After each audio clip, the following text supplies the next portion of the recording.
lesson is going to be how to hula hoop on our waist. To begin, we're going to hold the hula hoop against our back. Hands are in nice and close next to our waist, and we're going to practice just spinning the hoop and letting it fall to the ground. So no moving your body just yet. Give it a nice firm push, stand completely still, and let it fall all the way to the floor. And again, nice firm push, let it drop all the way to the ground. No moving your body. When we're pushing the hoop, we need to be focusing on two things.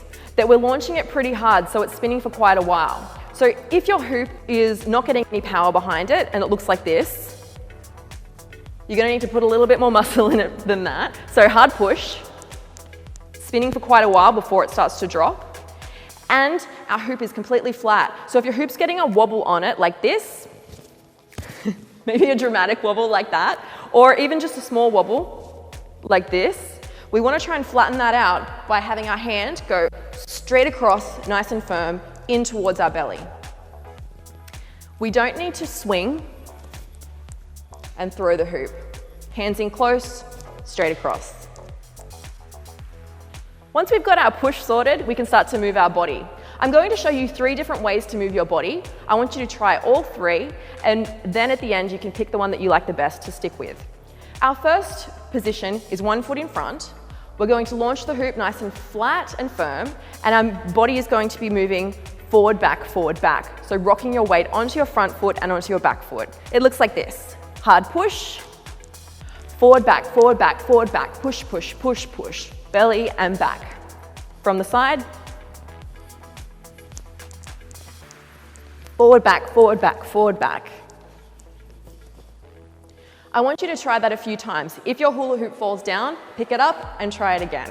After you've tried with 1 foot in front, I want you to swap the foot that's in front and do it again. We're still pushing the hula hoop in the same direction. Whichever direction that you naturally wanted to push the hula hoop at the start, that's your direction, stick with it. It's kind of like being left-handed or right-handed. You have your hoop direction and you're pretty much going to stick with that for your whole hoop career. So 1 foot in front, we've swapped, forward, back again. You might find that 1 foot in front is easier than the other. So just experiment, try them both. Our next position is feet apart, and this time we're going to launch the hoop and move our body side to side. So give it a firm push, and then side to side. Push, push, push, push, push, push. Notice how I'm making large pushes with my waist. Strong pushes, side to side. Hands down low, shoulders back, smiling. And again from the side, push, and side to side.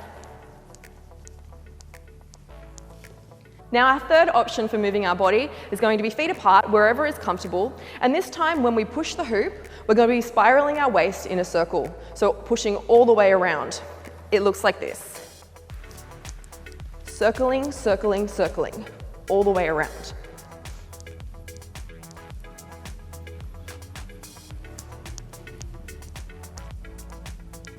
Here, I'm making a connection with every part of my body, pushing the hoop around.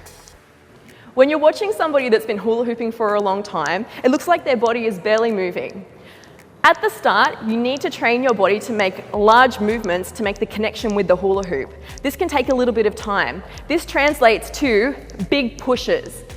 Over time, our bodies are going to be adapting to this nice tight spiral action, and we're going to be saving energy. There's 3 main reasons that your hoop is going to fall down.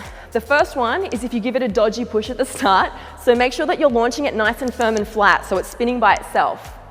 The second reason that your hoop is going to fall down is if you're not making the connection with the hula hoop. Generally at the beginning, this translates to us not doing enough with our body, not pushing hard enough, not making the connection, so the hoop starts to fall down. So if you're finding that your hoop is really slowing down, we push it harder and faster to speed it up. The third reason that your hoop is likely to fall down is that the hoop is kind of like a magnet, and it's going to be drawn to your body wherever your body is making the most movement. So right now, most of the movement is coming from my solar plexus. If I start to wiggle my hips too much, side to side, it's going to drop down towards my hips.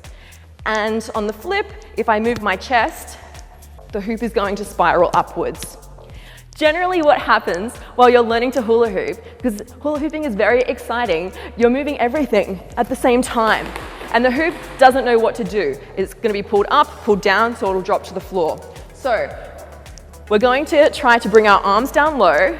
We call this the T-Rex position, hands in like T-Rex, and we're going to try and keep our hips relatively still, just pushing from our waist. Now there's two ways to save the hoop if your hoop does start to fall down. We want to try and catch it before it goes past our hips, onto our butt, and then the floor. So the first option is the sexy option. This one's the very attractive option.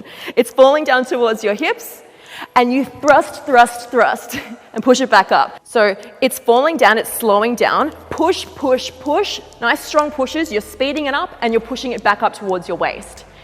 The second option to save the hoop is called the wiggle. It's dropping down towards your hips, you're going to bend your knees, and scooch under it like that. So from the side, it's dropping, whoop, scooch under and get it back up. It does help if you make a sound effect. Get it back up, right? So when we're doing the wiggle, it's important to focus on keeping our shoulders back and our back nice and straight. If you try to do the wiggle and drop forward and stick your butt out to the back, you're instantly going to be pushing the hoop down. So it's dropping and wiggle under it. With time and practice, you may not need to do such a dramatic drop into your wiggle. It may just be a little nudge of your hip to get the hoop back up. Some key points to remember with learning how to waist hoop. Make sure that you have the correct size hula hoop. Bigger and heavier is easier for learning. The second thing is shoulders back, chest up. If we're leaning forward and looking down at the hoop, we're going to be pushing it down towards the floor. There are some techniques that we can use to try to train our body to respond and push the hoop at the right time. If you're struggling to make the connection, try hula hooping with your eyes closed. When you feel the hula hoop touch your belly, that's when we're pushing into it. So feel it come around and push, push, push, push. We generally recommend that it takes about 4 weeks of practicing consistently every day for hula hooping to become completely in your body, talking on the phone and hula hooping at the same time kind of thing. If you're struggling with waist hooping, just remember to be patient. This skill can take a bit of time. Learning to hula hoop is not a normal activity that we're doing every day, so hang in there and you will get it.